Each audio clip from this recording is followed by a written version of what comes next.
Hey, our aquaponics system is now in its second year, and we've been able to learn some lessons from our first and apply them the second time around.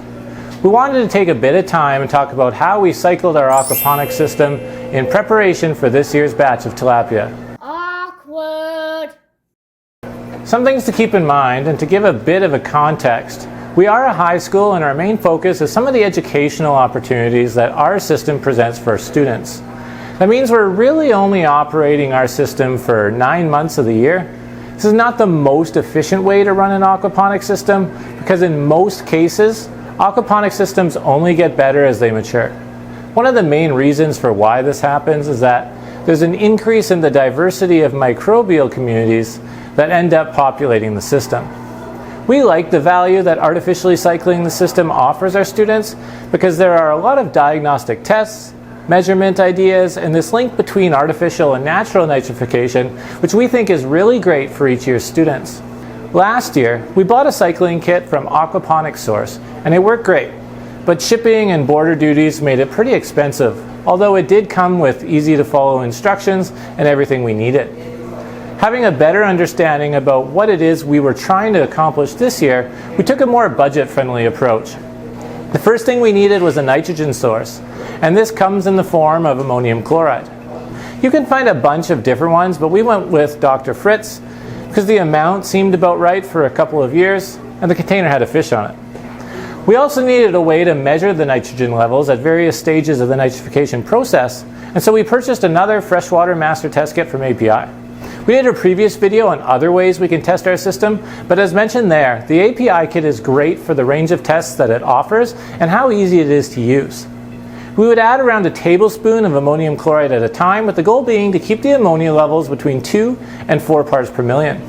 Too little or too much, and growth really seems to suffer. Every day we would take a sample from the system and add ammonium chloride if needed.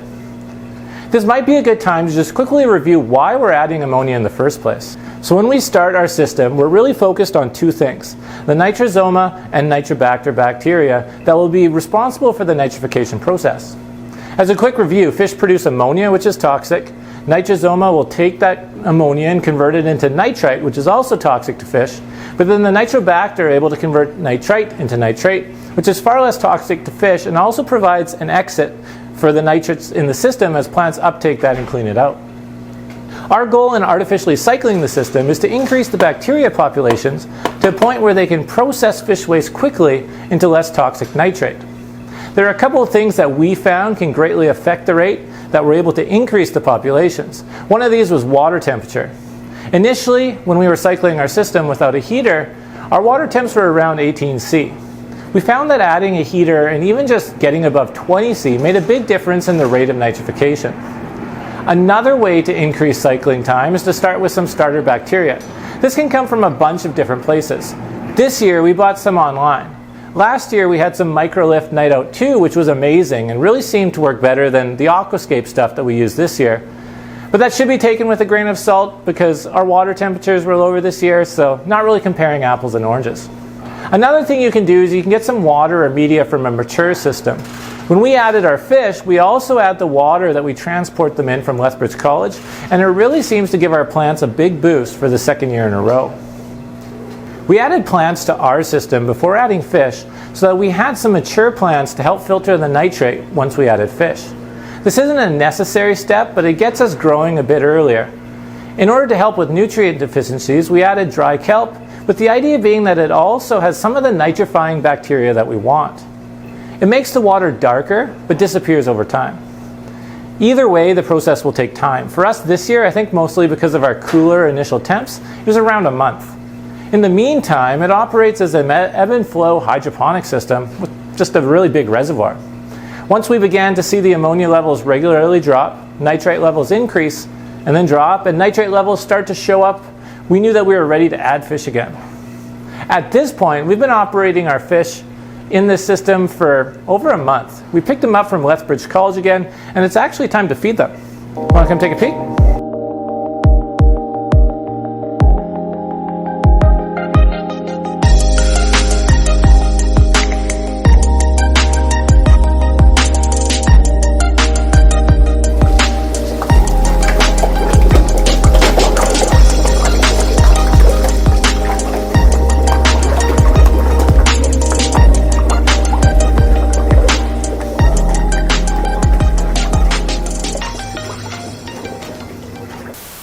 So this is not sponsored at all, but I did just want to take a minute to share a really cool Calgary company called Clean02. They took a really cool idea and some really smart people and came up with a sustainable, environmentally friendly, local company.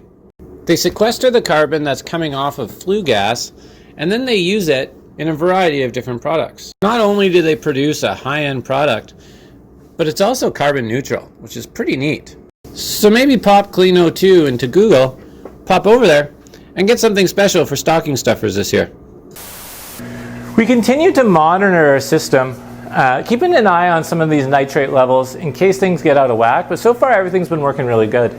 One thing that we did do, because our water was a little bit darker, I think this may be because of the tannins, we added some extra filtration in the sump. It's kind of an enclosure for the pump itself to help just give us some extra biofiltration.